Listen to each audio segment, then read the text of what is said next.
नमस्कार। मैं हूं राजनारायण बोहरे और हम लोग बात कर रहे हैं समकालीन हिंदी कहानीकारों पर। इस सिलसिले में आज हम बात करते हैं हिंदी के महत्वपूर्ण लेखक राजेंद्र लहरिया की। राजेंद्र लहरिया का जन्म सुपावली गांव में, जो ग्वालियर चंबल क्षेत्र के अंतर्गत आता है, 1955 में हुआ।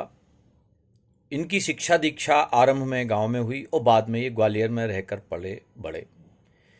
एक गांव को छोड़ने के बाद साहित्यिक पुस्तकों से इनका परिचय जब हुआ तो इन्हें एक अनूठी और साफ दृष्टि प्राप्त हुई, यानी इनके फंडामेंटल बहुत क्लियर हो गए। इनकी कहानियाँ महत्वपूर्ण कहानियाँ हैं। आलोचक कहते हैं कि राजेंद्र लहरिया अपने समय के 30 साल पहले का समय भांप लेते हैं और लगभग वैसी ही रचनाएं लिखते हैं। हम लेखक की किसी एक पुस्तक का चयन करके किसी आलेख के बहाने या चर्चा के बहाने कहानी पर बात करते हैं। राजेंद्र लहरिया की लंबी कहानियों का एक संग्रह आया था, यहाँ कुछ लोग थे। तो आइए हम उस संग्रह के बहाने राजेंद्र लहरिया की कहानियों पर बात करते हैं। सामान्यतः हिंदी का पाठक यह जानता है कि लंबी कहानी हिंदी की अपनी निजी खोज है, क्योंकि गद्य की फिक्शन विधाओं में पश्चिमी देशों में या तो नॉवेल है, उपन्यास या शॉर्ट स्टोरी, छोटी कहानियां, लघु कथा। वहां लंबी कहानी जैसी मध्य आकार की कोई आख्यान परक विधा मौजूद नहीं है। सबकी सच्चाई यह है कि लंबी कहानी भी पश्चिम की फिक्शन परंपरा से ही हिंदी में आई है। हंस ने लंबी कहानी को खूब पाला पोसा है। राजेंद्र जी ने हंस में एक लंबी कहानी प्रत्येक अंक में देने की एक परंपरा डाली थी, जिसके कारण लंबी कहानियां खूब लिखी गईं। कुछ विशेषांक लंबी कहानियों के ही हंस के निकले, फिर दूसरी पत्रिकाओं ने भी लंबी कहानियां छापी और विशेषांक छापे। नया ज्ञानोदय, वर्तमान साहित्य, बागर्थ भी लंबी कहानियों को लगातार छापते रहे हैं। लंबी कहानी की अपनी कुछ निजी खासियतें होती हैं, जो उसे उपन्यास जैसे बड़े फलक का विस्तृत आख्यान और कहानी जैसा सधा हुआ गल्प बना देती हैं। लंबी कहानी की इसी लोकप्रियता के चलते हिंदी की कुछ पत्रिकाएं तो हर अंक में एक लंबी कहानी जरूर छापती हैं। इस कारण कहानी के इस चेहरे को लोग खूब पहचानने लगे हैं। पाठक भी बड़े शौक और शिद्दत से लंबी कहानी पढ़ते हैं। पाठकों के इसी लगाव के कारण हिंदी के लगभग सभी सक्रिय लेखकों ने खास तौर पर लंबी कहानियां लिखी हैं, जिनमें अखिलेश, उदय प्रकाश, प्रियंवद, प्रभा खेतान, शिवमूर्ति, ए असफल, राजेंद्र लहरिया और शैलेंद्र सागर जैसे कल्पनाशील लेखकों के नाम शामिल हैं। राजेंद्र लहरिया की कुछ लंबी कहानियां बड़ी चर्चित हुई थीं। तमाम आलोचक उन कथाओं के लेखक के लंबे होमवर्क की सराहना करते थे। तो तमाम लोग फैशन के दबाव में लिखी कथाएं, कोई इन कथाओं को सर्वथा नया क्षितिज छूने वाली रचनाएं मानता था, जबकि कुछ लोग इन पर किसी दूसरे बड़े लेखकों का प्रभाव देखते थे। लहरिया की 6 कहानियों का एक संग्रह यहाँ कुछ लोग थे नाम से मेधा बुक्स ने प्रकाशित किया था, जो कि सिर्फ लंबी कहानियों के संग्रह की प्रकाशन परंपरा के रूप में एक नया कदम था। दरअसल हिंदी में मात्र लंबी कहानियों के संग्रह प्रायः देखने को नहीं मिलते हैं। इस संग्रह की पहली कहानी दीक्षांत सरयूकांत शर्मा जैसे भोले व अबोध व्यक्ति की कथा है, जो समर्पित भाव से सर्वोत्थान सेवा संघ में दीक्षित होता है और मोहभंग होने पर दीक्षा देने वाले संघ के सुप्रीमो गजानन भाई की हत्या कर देता है। सरयूकांत को उम्र कैद होती है। सजा काट रहे सरयू उर्फ सरजू को तब अपना अतीत याद आता है, जब सरकार उसकी सजा में कमी करते हुए 15 अगस्त को उसे रिहा करने की तैयारी कर रही होती है। यह कहानी भारत में इन दिनों बहुतायत में प्रचलित समाज सेवा संगठनों में राजनीति के अंतर्द्वंद और आंतरिक द्वंद्व को उठाती है। भारतवर्ष में जाति का अस्तित्व कभी नहीं मिटेगा, यह निर्णय जब सरजू अपने उन तमाम आदर्श पुरुषों के मुंह से सुनता है और अंत में गजानन भाई भी जब यही कहते हैं तो गुस्से में आकर वह गजानन भाई की हत्या कर देता है। दरअसल सरजू ने सर्वोत्थान आंदोलन से प्रभावित होकर अपना अहम छोड़ के दलितों के बीच पहुंचकर काम किया। उसने उनके विकास के लिए बहुत प्रयत्न किए, तो उसकी सजा, उसकी सेवा दलित वर्ग ने गहराई से नहीं ली, उसकी सेवा भावनाओं को देखा नहीं। उधर सवर्ण वर्ग उन्हें धोखेबाज और विश्वासघाती मानकर अच्छी नजर से नहीं देख रहा था। सरजू खुद को ठगा हुआ महसूस करता है। सरजू को जिन जिन पर भरोसा था, एक एक कर वे सब उसका भरोसा तोड़ते हैं, जिनमें उसका मित्र पत्रकार रघुनंदन का नाम भी शामिल है, जिसके द्वारा दुनिया की सूरत बदलने की सरजू ने बड़ी आशा बांध ली थी। इस तरह लेखक ने चौथी सत्ता और गैर सरकारी संगठनों को कटघरे में खड़ा किया है। अपने मित्र रघुनंदन को अनेक बार सरजू उम्दा पत्र लिखता है। इन पत्रों की भाषा बेहतरीन है और उन पत्रों से झांकती चिंता भी। लेखक ने सरजू के एक पत्र को उद्धृत किया है। इस बीच मैंने 5 बच्चे पैदा किए हैं, इस मैदान में तुमने कितनी तरक्की की, लिखना।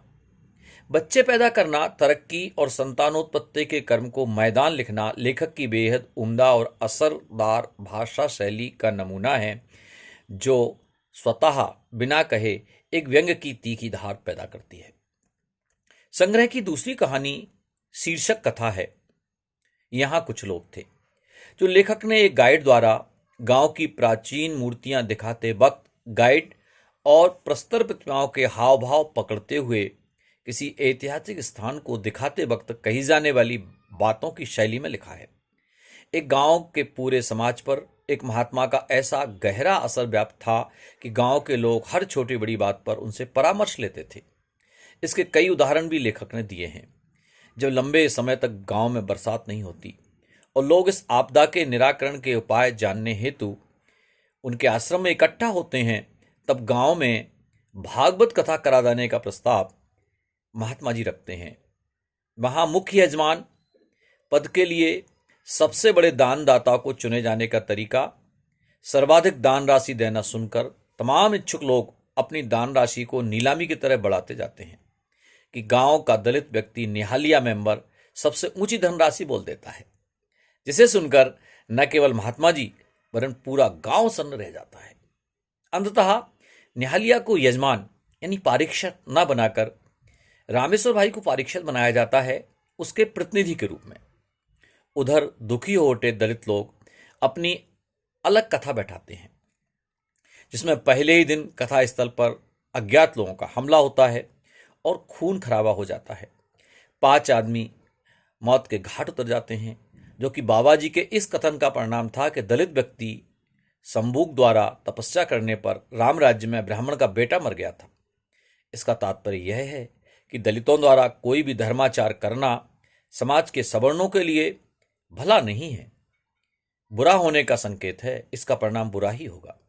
गांव के विचारशील अध्यापक सुभाष चंद्र लंबे समय से गांव और बाबा की हरकत पर नजर रखे हुए थे। खून खराबे से शुद्ध होकर कुपित हुए सुभाष चंद्र बौखलाकर आदमखोर बाबा की गर्दन टीप देते हैं, जिसके परिणाम स्वरूप उन्हें अपनी जान गंवाना पड़ती है। इस कहानी में भागवत कथा को पुल्लिंग लिखना, भागवत बच रहा है लिखना, या कुछ शब्द को कुछों लिखना, कुछों जगह ऐसा देखा गया, और एक कहावत न 3 में न 13 में की जगह न 3 में न 5 में लिखना, बहुत छोटी सी त्रुटियां हैं और यह बेधानी ये अखरती है। तीसरी कहानी एक इतिहास विरुद्ध महासमर का शोक पर्व का मूल तत्व युगों से हाशिए पर पड़ी चीजों आज और जातियों के यकायक राजनीति के केंद्र में आ जाने के फलस्वरूप पैदा होने वाली जद्दोजहद है। नरेंद्र नामक जागरूक युवक जब अंतरजातीय विवाह करके गांव लौटता है तो उसको तारीफ व आलोचना की मिलीजुली प्रतिक्रियाएं मिलती हैं। मास्टर शोभाराम गांव के बासी होने के बावजूद भारतीय समाज की विसंगतियां और राजनीतिज्ञों की दुर्भावनाओं से परिचित हैं। लेखक ने उनके विचार खूब खुलकर बताए हैं। उनका साला एक जातिवादी पार्टी का कार्यकर्ता है, इसलिए शोभाराम पूर्व से रह रही अपनी बच्ची को आगे से पढ़ने के वास्ते उसके घर नहीं रखना चाहते। इधर नरेंद्र व शोभाराम दोनों की खूब पटती है। जाति आधारित एक राजनीतिक दल के बारे में नरेंद्र से बात करते हुए शोभाराम कहते हैं, यहां जाति एक कुआं है, एक अंधा और जादुई कुआं, कि जिसमें जो भी एक बार गिर गया वह कभी लौट कर बाहर नहीं आता, खत्म हो जाता है हमेशा हमेशा के लिए अंधेरों में। नरेंद्र और शोभाराम साथ साथ दिल्ली की यात्रा पर निकलते हैं और वे दोनों एक स्टेशन पर एक जातिवादी संगठन की रैली में फंस जाते हैं। जाने किस बात पर। यूं तो हर दल की रैली वाले लोगों को किसी बात या मुद्दे की जरूरत नहीं होती, वे तो सींग उठाए भिड़ने को फिरते रहते हैं। पर पता नहीं किस बात पर मास्टर शोभाराम का रैली के कुछ लोगों से विवाद होता है, जिसके परिणाम स्वरूप भीड़ के कुछ निर्मम व उन्मादी लोग शोभाराम मास्टर को उठाकर दूसरी पटरी पर आ रही राजधानी एक्सप्रेस के सामने फेंक देते हैं। शोभाराम के बदन के चिथड़े उड़ जाते हैं। इस कहानी में जाति का जहर शुरू से आखिर तक, कस्बे से राजधानी तक और एक आम आदमी से राजनीतिज्ञों तक अपने विषैले असर छोड़ता दिखाई देता है। कहानी की मुकम्मल बनावट से भिन्न यह कहानी कुछ बिखरी बिखरी सी तो लगती है और पाठक थोड़ा ऊबने भी लगता है। कुछ शब्द उजास को पुल्लिंग लिखना कि वहां उजास दिख रहा था, या बीमारी घूमती देखी गई, अफवाह घूमती देखी गई, तो चलता है। ऐसे कुछ छोटे छोटे प्रयोग हो सकता है लहरिया ने नए के लिए किए हों, लेकिन वे सामान्य पाठक को गले नहीं उतरते। कहानी डायनासोर युग में ठुमरी दरअसल एक सीक्वेंस है। यह तीसरी कहानी एक इतिहास विरुद्ध समर का उत्तरार्ध अथवा उसका एक अलग आयाम या विस्तार भी कहा जा सकता है, लेकिन इसका कंटेंट अलग है। नरेंद्र को अंतरजातीय विवाह के लिए बधाई देने वाले गांव के रामभोग बाबू एक अजीब किस्म के संकीर्ण इंसान हैं, जिनमें धार्मिक कट्टरता कूट कूट कर भरी हुई है। रामभोग बाबू एक रात नरेंद्र को अपने घर बुलाकर एक मजहबी संगठन के लिए काम करने का मशवरा देते हैं, जिसकी मुख्य बातें बाहर से आए कार्यकर्ता बड़े उन्मादित ढंग से निर्मम होकर बताते हैं। यह देखकर और सुनकर नरेंद्र हक्का बक्का रह जाता है। ये लोग आदमी हैं या डायनासोर? वहां से लौटकर नरेंद्र ऐसा चुप होता है कि लोग उसे पागल समझ लेते हैं। दरअसल वे कार्यकर्ता जिस हिंसक भाषा में बातें करते हैं वह एक सभ्य व विकसित समाज की तो कतई नहीं है। वे लोग देश को पशुवादी युग में ले जाना चाहते हैं। इस कहानी में मास्टर शोभाराम एक आम भारतीय जन के प्रतिनिधि बनकर आए हैं, जो रोजी रोटी से जूझता दिन काट रहा है। कहानी का दिल्ली देखना या दिल्ली जाकर रहना देश के आम आदमी के सपने को चित्रित करता है, यानी कि अपने देश के भाग्य विधाताओं के जीवन को देखना, रहन सहन को नजदीक से देखना, व अपने विकास की उच्चतम स्थिति दर्शाने वाले शहर को ताकना व कुछ पल के लिए हसीन नज़ारों में खो जाना एक सपना ही तो है। महासमर का शोक पर्व पढ़कर महाभारत का शोक पर्व याद आता है और सहसा पाठक चौंकता है। तो क्या हमारे देश की राजनीति पार्टीगत विद्वेष और षड्यंत्रकारों, कमीशनखोरों व देशद्रोहियों के इस युग को हम शोक पर्व क्यों ना माने? शोभाराम यानी आम आदमी को अपने बीच से उठाकर फेंकना राजनीतिक दलों, खासकर जाति आधारित संगठन के कार्यकर्ताओं द्वारा अपनी विचारधारा से आम आदमी को बाहर रखने या उठाकर फेंक देने का प्रतीक है। इस तरह ऐसे संगठन भी बड़ौआ जाति के संगठनों जैसे संकीर्ण सोच, स्वार्थपरता एवं एक किस्म की अस्पृश्यता यानी दूरी को ही तो बढ़ा रहे हैं। पांचवी कहानी में लहरिया सामंतवादी युग में प्रचलित रही वह सजा पाठकों के सामने प्रस्तुत करते हैं, जिसमें अपराधी को एक खाट के दोनों तरफ टांगें फैलाकर खड़ी होने की सजा दी जाती थी। यही सजा लहरिया के उपन्यास राक्षस गाथा में किसी पात्र ने भोगी थी। इस कथा कायांतरण में पुराने जमींदार परिवार का नौकर राधो, यह नाम सामान्यतः प्रचलित नहीं है, राधे प्रचलित है या राघो प्रचलित है, लेकिन लहरिया हमेशा नए प्रयोग करते हैं। तो राधो खाट वाली सजा पाता है और खड़े खड़े अंततः जोर से उसकी आंखें चिरने लगती हैं, फटने लगती हैं, कटने लगती हैं। दर्द होने लगता है, शरीर की सबसे नाजुक जगह जब कटने लगे, टूटने लगे और कमर के पास मौजूद नर्व्स चटकने लगें, तो आदमी की मृत्यु अवश्यंभावी होती है। और यही राधो के साथ होता है। राधो के मरने के बाद किशोरावस्था का उसका बेटा जमींदार की हवेली में बंधुआ मजदूर बन जाता है, जिसका इस बुरी तरह से शोषण और दोहन किया जाता है कि वह मनुष्य की जगह पशुओं जैसी जिंदगी जीने लगता है। खड़े खड़े सो लेना, बहुत सारा भोजन भकोस लेना वगैरह वगैरह उसकी ऐसी आदतें हैं जो उसके प्रति दया उपजाती हैं। जब उसका ब्याह होता है तो जमींदार के बेटे उसे छुट्टी नहीं देते, उल्टे उसकी मड़ैया पर जमींदार का बिगड़ैल बेटा आने जाने लगता है। और ऐसा देखकर जड़वत जीवन जीने वाला व्यक्ति एक दिन हवेली के मुख्य दरवाजे से लटक कर फांसी लगा लेता है। राघव के बेटे की लाश जमींदार के बेटे तुरंत उतरवाकर अस्पताल ले जाते हैं और डॉक्टर से मिलकर उसकी मृत्यु बीमारी से होना बताकर मामले को रफा दफा करने में जुट जाते हैं।